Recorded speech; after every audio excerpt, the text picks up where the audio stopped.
안녕하세요. 참정광석교회 문병수 목사입니다. 오늘은 사도행전 2장 1절에서 4절 말씀을 가지고 성령의 임하심이라는 제목으로 함께 은혜를 나누겠습니다. 먼저 사도행전 2장 1절에서 4절까지 말씀 제가 읽겠습니다. 오순절 날이 이미 이름에 그들이 다 같이 한 곳에 모였더니 호련히 하늘로부터 급하고 강한 바람 같은 소리가 있어 그들이 앉은 온 집에 가득하며 마치 불의 혀처럼 갈라지는 것들이 그들에게 보여 각 사람 위에 하나씩 임하여 있더니 그들이 다 성령의 충만을 받고 성령이 말하게 하심을 따라 다른 언어들로 말하기를 시작하니라. 아멘. 로마 제국이 초대교회를 심하게 박해했습니다. 그때 로마의 원형 경기장으로 끌려가기 전에 한 순교자가 이런 시를 썼습니다. 나를 저주하십시오. 당신들이 나를 저주하면 나는 당신들을 사랑할 것입니다. 나에게 침을 뱉으십시오. 그러면 나는 사랑을 뿜어낼 것입니다. 나를 구타하십시오. 나는 신음소리로 사랑을 고백할 것입니다. 나를 찌르십시오. 나는 당신을 사랑한다고 절규할 것입니다. 나를 짐승의 먹이로 던지십시오. 나는 사랑의 제물이 될 것입니다. 나를 불태우십시오. 그러면 나는 사랑의 열기로 당신의 증오의 마음을 녹일 것입니다. 사형장으로 끌려가는 사람이 무슨 힘이 있어서 이토록 애절한 사랑의 노래를 부를 수 있었을까요? 도저히 감당할 수 없는 순교의 자리에서 어떻게 사랑의 노래를 부를 수 있었을까요? 이것은 바로 성령의 능력입니다. 성령님이 그 사람을 붙잡고 있었기 때문입니다. 그렇습니다. 성령의 능력 없이 신앙생활 한다는 것은 불가능합니다. 성령의 능력이 없이 주님의 일을 한다는 것은 고문입니다. 성령 없이는 아무것도 아닙니다. 오늘은 초대교회에 일어났던 성령님이 강림하는 사건에 대해서 함께 살펴보고자 합니다. 먼저 성령님이 누구신가에 대해서 살펴보겠습니다. 한국 사람은 수천 년 동안 그 샤머니즘 배경 속에서 살아왔기 때문에 우리의 의식 구조 속에 샤머니즘 요소가 많이 들어 있습니다. 이 샤머니즘 요소가 성령의 역사를 왜곡할 때도 많이 있습니다. 성령님은 어떤 막연한 능력이나 그림자 같은 비인격적인 힘이 아닙니다. 또한 성령님은 단순한 가마도 아닙니다. 성령님은 삼위일체의 하나님이십니다. 성령님은 성부 하나님, 성자 하나님과 동등하신 하나님으로서 하나님의 모든 속성을 가지고 계신 분이십니다. 이 성부 하나님, 성자 예수님, 성령 하나님이 한 분으로 존재하신다라는 것이 삼위일체 교리입니다. 성부 하나님, 성자 하나님, 성령 하나님이 삼위로 존재하지만 일체가 되신다는 것입니다. 이 삼위일체 교리는 중요한 교리이기 때문에 이해하지 않을지라도 믿음으로 받아들여야만 합니다. 이 성령 하나님은 성부 하나님, 성자 예수님과 동등한 하나님이라는 것을 기억하시길 부탁드립니다. 그럼 성령님은 어떤 일을 하십니까? 성령님이 하시는 일, 첫 번째 창조의 사역입니다. 창세기 1장 2절입니다. 땅이 혼돈하고 공허하며 흑암이 깊음이 있고 하나님의 영은 수면 위에 운행하시니라. 아멘. 천지 만물이 창조할 때 예수님과 더불어 성령님께서도 창조 사역에 함께 하셨습니다. 하나님의 영은 수면 위에 운행하시라. 여기서 하나님의 영은 성령님을 가리킵니다. 성령님이 창조 사역에 함께 하셨습니다. 두 번째, 성령님은 죄를 깨닫게 하십니다. 요한복음 16장 8절 말씀입니다. 그가 와서 죄에 대하여, 의에 대하여, 심판에 대하여 세상을 책망하시리라. 아멘. 성령님께서 죄를 깨닫게 하고 회개하게 하십니다. 그리고 성령님은 세 번째, 구원에 이르게 하십니다. 빌립보서 1장 19절입니다. 이것이 너희의 강구와 예수 그리스도의 성령의 도우심으로 나를 구원에 이르게 하는 줄 아는 고로. 아멘. 구원의 길은 이미 예수님께서 이루어 놓으셨습니다. 그러나 구원의 길로 인도하시는 분은 성령님이십니다. 성령님의 감동으로 우리가 예수님을 주님으로 믿고 구원을 받게 되는 것입니다. 그리고 네 번째, 성령님은 말씀을 가르치시고 생각나게 하십니다. 요한복음 14장 26절입니다. 보혜사 곧 아버지께서 내 이름으로 보내실 성령, 그가 너희에게 모든 것을 가르치고 내가 너희에게 말한 모든 것을 생각나게 하리라. 아멘. 성령께서 예수님의 말씀을 가르쳐 주신다는 말씀입니다. 그리고 성령님은 위로하십니다. 요한복음 14장 16절입니다. 내가 아버지께 구하겠으나 그가 또 다른 보혜사를 너희에게 주사 영원토록 너희와 함께 있게 하리니. 아멘. 성령님을 보혜사라고 하는데 이 보혜사란 말은 위로자, 도움을 주는 분입니다. 성령님은 우리를 위로하고 도우시는 하나님이십니다. 그리고 성령님은 여섯 번째, 능력을 주시는 분이십니다. 사도행전 1장 8절입니다. 오직 성령이 너희에게 임하시면 너희가 권능을 받고 예루살렘과 온 유대와 땅끝까지 이르러 내 증인이 되리라. 아멘. 성령님은 능력을 주시는 하나님이십니다. 그리고 오늘 본문에 보면 성령님이 오셨다라고 합니다. 이 성령님이 오신 것은 하나님의 약속의 성취입니다. 그런데 성령님이 오셨다는 게 성령님이 안 계시다 갑자기 오신 것은 아닙니다. 성령님은 성부 하나님, 성자 예수님, 성령 하나님과 창세 전부터 같이 계셨습니다. 물론 성령 하나님이 구약에도 역사하셨습니다. 그러나 구약에서는 일부 사람에게만 역사하셨습니다. 그러나 이 성령 강림 사건의 이후로 성령님께서 이 땅에 오심으로 말미암아 모든 사람에게 성령이 임하게 되신 것입니다. 이렇게 성령 강림 사건은 약속의 성취입니다. 먼저 구약에서 성령이 오실 것을 약속하고 있습니다. 요엘서 2장 28절입니다. 그 후에 내가 내 형을 만민에게 부어주리니 너희 자녀들이 장래일을 말할 것이며 너희 늙은이들은 꿈을 꾸며 너희 젊은이들은 이상을 볼 것이며. 아멘. 구약시대에 성령님이 오시겠다고 하신 것처럼 오순절에 성령님이 임하셨습니다. 그리고 예수님이 이 땅에 계실 때 성령이 오실 것을 여러 번 약속하셨습니다. 요한복음 16장 13절입니다. 그러나 진리의 성령이 오시면 그가 너희를 모든 진리 가운데로 인도하시니 그가 스스로 말하지 않고 오직 듣는 것을 말하며 장래일을 너희에게 알리시라. 아멘. 예수님께서 이 땅에 계실 때 성령님께서 오실 것을 약속하셨습니다. 그리고 또한 예수님께서 부활하시고 승천하시기 전에 제자들에게 성령님이 오실 것을 약속하셨습니다. 사도행전 1장 4절 5절입니다. 사도와 함께 모이세 그들에게 분부하여 이르시되 예루살렘을 떠나지 말고 내게서 들은 바 아버지께서 약속하신 것을 기다리라. 요한은 물로 세례를 베풀었으나 너희는 몇 날이 못되어 성령으로 세례를 받으리라 하셨느니라. 아멘.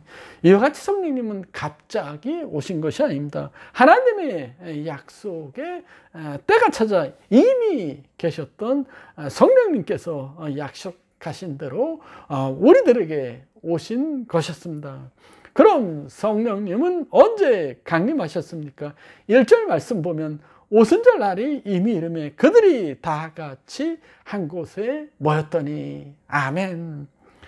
성령님은 오순절 날에 약속을 믿고 기다리고 있을 때 성령님이 임하셨습니다. 오순절에 성도들이 모인 곳은 다락방이었습니다. 마가의 다락방이라고 합니다. 약속을 믿고 기다린 성도들은 120명이 있습니다. 약속대로 모여서 기도하며 기다린 결과 성령님께서 오셔서 성령 충만을 받았습니다. 그리고 두 번째 성령님은 그들이 다 함께 모였을 때 성령님이 임하였습니다. 성령님은 다 같이 모인 곳에 임하였습니다. 물론 성령님은 개인적으로도 임합니다. 우리가 예수님을 구세주로 영접할 때 우리의 마음에 들어오십니다. 그리고 지금 우리 안에 성령님이 계십니다. 이처럼 성령님이 개인적으로 임하시기도 하지만 공동체적으로 임하시기도 합니다. 제자들이 다 같이 한 곳에 모였고 이때 성령님이 임하셨습니다. 이렇게 한 곳에 모이는 것이 매우 중요합니다. 여러분, 교회는 함께 모이는 공동체입니다. 그래서 성도들은 교회 모임에 함께 해야만 합니다. 함께 할 때 그곳에 성령의 역사가 나타나기 때문입니다. 여러분, 성령의 능력을 받기를 원하십니다. 여러분, 한 곳에 모이시길 바랍니다. 교회에 나와서 함께 모여야만 합니다. 그럴 때 우리 놀라운 성령을 경험하게 되고 우리가 함께 모인 곳에 성령의 능력이 나타나게 됩니다. 여러분, 이제 함께 하시길 부탁드립니다. 함께 하는 곳에 성령이 임하게 되기 때문입니다. 그리고 성령님은 세 번째, 기도할 때 성령님이 임하셨습니다. 성도들이 약속의 말씀을 읽고 모여서 기도하는 가운데 성령님이 오셨습니다. 사도행전 1장 14절입니다. 여자들과 예수의 어머니 마리아와 예수의 아우들과 더불어 마음을 같이 오로지 기도에 힘쓰더라. 아멘. 오로지란 말은 우선순위를 기도에 두었다는 말입니다. 기도가 성령님을 오시게 하는 통로입니다. 오직 기도했고 기도가 우선순위고 중심이었습니다. 기도보다 앞선 것은 아무것도 없었습니다. 그들이 이렇게 철저히 기도했을 때 성령님은 그들에게 임하게 된 것입니다. 기도는 성령님이 오시는 통로입니다. 그래서 기도해야만 합니다. 한국 기독교 역사에 성령의 큰 역사 두 번 있었습니다. 첫 번째가 1907년에 임한 성령의 역사, 그리고 1970년대에 임한 두 번째 성령의 역사입니다. 그리고 새벽 기도와 통성 기도는 한국 교회의 자랑입니다. 이 통성 기도는 1907년 평양 장대원교에서 열린 부흥회를 통해서 시작됐습니다. 이 미국 북장로교 선교사 조지 맥케는 이 성령받아 통성 기도하는 것을 보고 이렇게 선교부에 보고했습니다. 우리가 웨일즈와 인도에서 일어난 부흥에 대하여 읽었지만 이번 장대현 교회의 성령의 역사는 우리가 지금까지 읽었던 어떤 것보다 더 놀라운 것입니다. 예배당 안에서 기도합시다 라는 말이 떨어지자 무섭게 우리와 같이 기도하기 시작했습니다. 어떤 성도는 울었고 어떤 성도는 하나님 앞에서 자기의 죄를 고백하였습니다. 모두가 성령 충만을 강구하고 있고 많은 소리가 있음에도 불구하고 전혀 혼란스럽지 아니었습니다. 모두가 일사불란하고 완전한 조화를 이뤘습니다. 여러분, 한국교회 처음부터 이렇게 강력하게 통성기도하며 기도에 집중했습니다.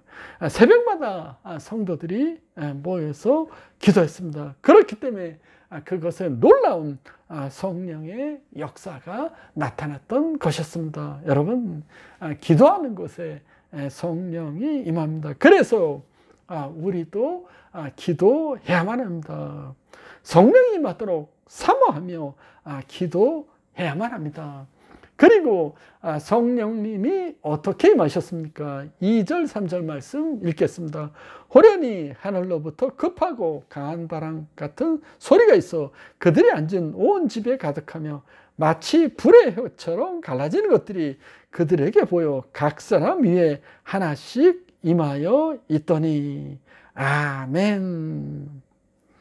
먼저 성령님은 호련히 하늘로부터 급하고 강한 바람 같이 임했다고 그랬습니다. 성령님은 호련히 임했습니다. 갑자기 예상하지 못할 때 임하셨습니다. 그리고 성령님은 하늘로 급하고 강한 바람같이 임하셨습니다. 이 바람은 힘을 상징합니다. 바람이 불기 전에는 조용합니다. 그러나 바람이 불면 파도가 거칠어지고 나무가 흔들리고 윙윙 소리가 납니다. 깃발이 흔들리게 됩니다. 바람은 보이지 않지만 사물을 움직이게 하는 힘이 있습니다. 마찬가지로 성령님도 눈에 보이지 않지만 우리를 감동시키고 회개시키고 사람을 변하게 하는 힘이 있고 은혜를 주십니다. 성령의 바람이 불면 부흥의 역사가 일어나고 놀라운 변화가 일어나게 됩니다. 이 성령은 보이지 않지만 바람과 같이 역사하기 때문입니다. 근데 오늘 본문에서는 바람이라고 하는데 강한 바람이라고 했습니다. 폭풍처럼 강한 바람입니다. 살살 부는 봄바람이 아닙니다. 태풍과 같은 강한 바람입니다. 여러분, 태풍이 얼마나 힘이 있습니까? 태풍 한번 지나가면 마을이 쑥대밭됩니다. 마찬가지로 성령의 바람도 이렇게 강합니다. 힘이 있습니다. 이 성령의 바람 앞에서 막강한 군대와 또한 범들과 막강한 힘을 가진 로마 제국도 무너졌던 것이었습니다. 여러분, 성령님은 능력을 주신 분입니다. 우리도 성령의 능력이 필요합니다. 세상에서 축복 속에 살아가면 이 성령의 능력이 필요합니다.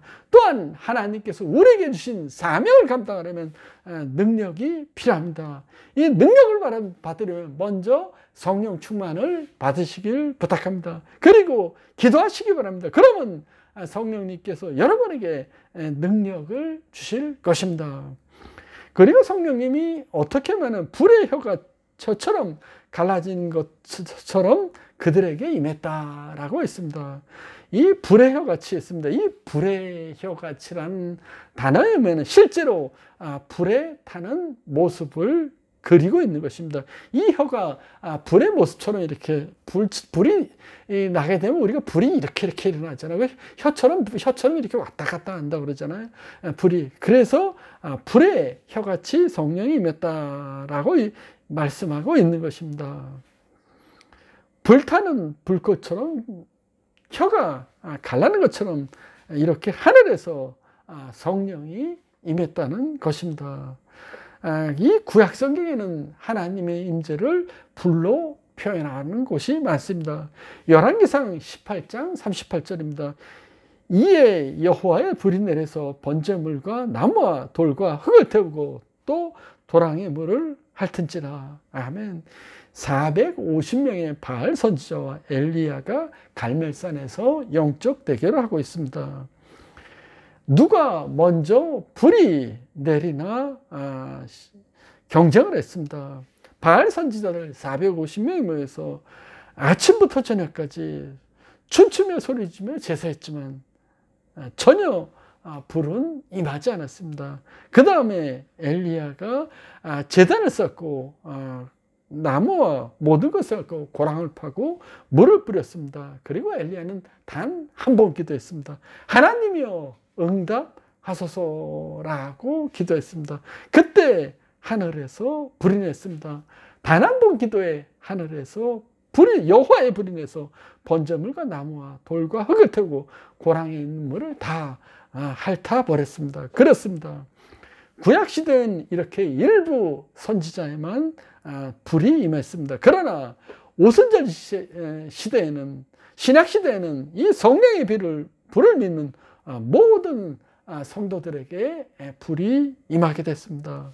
그리고 성령은 각 사람 위에 하나씩 임했습니다. 모여서 기도하고 찬송할 때 성령의 불이 임하게 되고 성령의 역사가 임하게 됩니다. 그런데 이 성령님은 마가의 다락방에 있는 것이 아니라 거기에 있던 각 사람에게 임하게 됐습니다.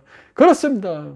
성령님은 이렇게 한 사람 한 사람에게 임했습니다. 그렇기 때문에 우리 모두 다 한 사람 한 사람 다 성령의 충만함을 받아야만 합니다.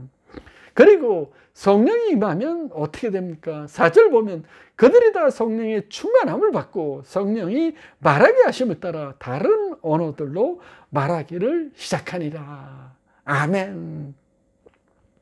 먼저 제가 성령 세례와 성령 충만에 대해서 함께 은혜를 나누겠습니다. 우리가 예수를 믿을 때 성령님의 은혜로 예수님을 구세주로 영접하게 됩니다.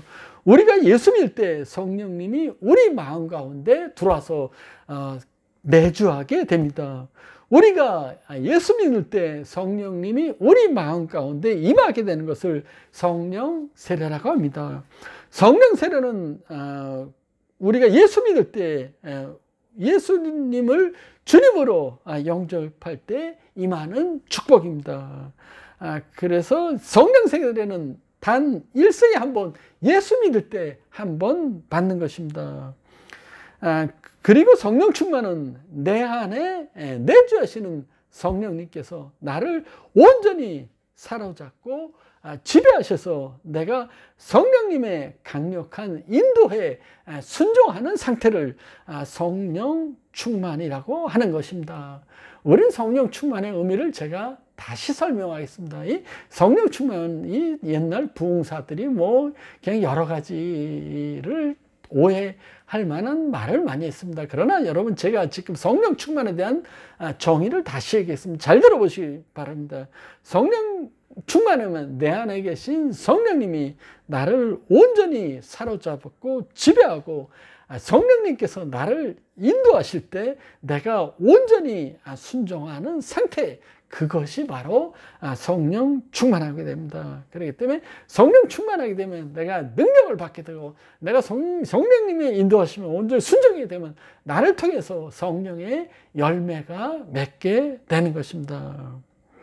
우리는 처음 믿을 때 성령 세례를 받지만 성령 세례는 한 번 받는 것입니다. 그러나 성령 충만은 지속적으로 우리가 계속 이 땅에 살아갈 때 받아야만 합니다.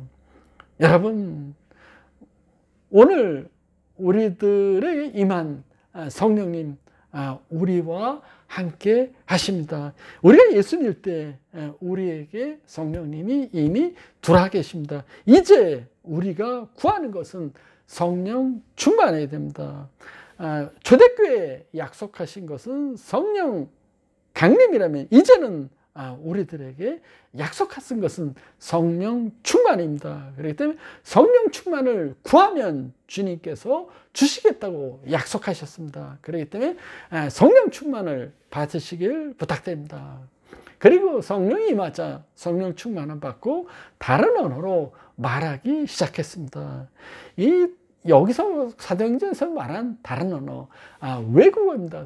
방언은 두 가지가 있습니다. 이 외국어 방언이 있고 우리가 알아듣지 못하는 방언이 있습니다. 사도행전에서 나오는 방언은 외국어 방언이고, 그리고 고린도전서에 나오는 방언은 우리가 알아들 수 없는 방언입니다. 이 성령님이 임하게 되자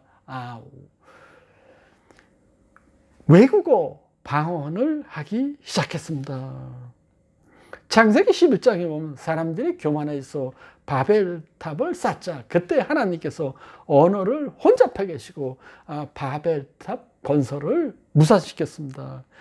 바벨탑 사건 때 혼잡해진 언어를 오순절 성령 강림 사건으로 방언의 역사를 통해서 하나가 되게 했습니다. 외국어 장벽이 무너지고 혼잡해진 언어가 다시 회복되었습니다.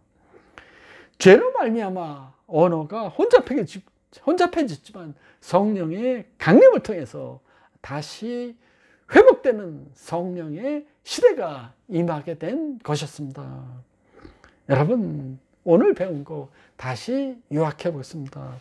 성령님은 어떤 사역을 하십니까? 성령님은 창조의 사역하고, 성령님은 죄를 깨닫고, 성령님은 구원에 이르고, 성령님은 말씀을 가르치게 하시고, 그리고 성령님은 위로해 주시고, 그리고 여섯 번째, 성령님은 능력을 주십니다. 그리고 성령 세례와 성령 충만에 대해서 다시 한번 얘기했습니다. 성령 세례는 우리가 예수 그리스도를 믿을 때 성령님께서 우리 안에 들어와서 내주하는 것을 성령 세례입니다. 그렇기 때문에 성령 세례는 일생에 한 번 받습니다. 그리고 성령 충만하는 이 내주하는 성령이 우리를 지배하고 우리를 인도하고 우리가 성령님의 인도하심에 순종할 때 그 상태를 성령 충만이라고 합니다. 우리가 일생의 성령 세례는 한 번 받지만 그러나 우리가 날마다 성령 충만 받도록 기도해야만 합니다. 감사합니다.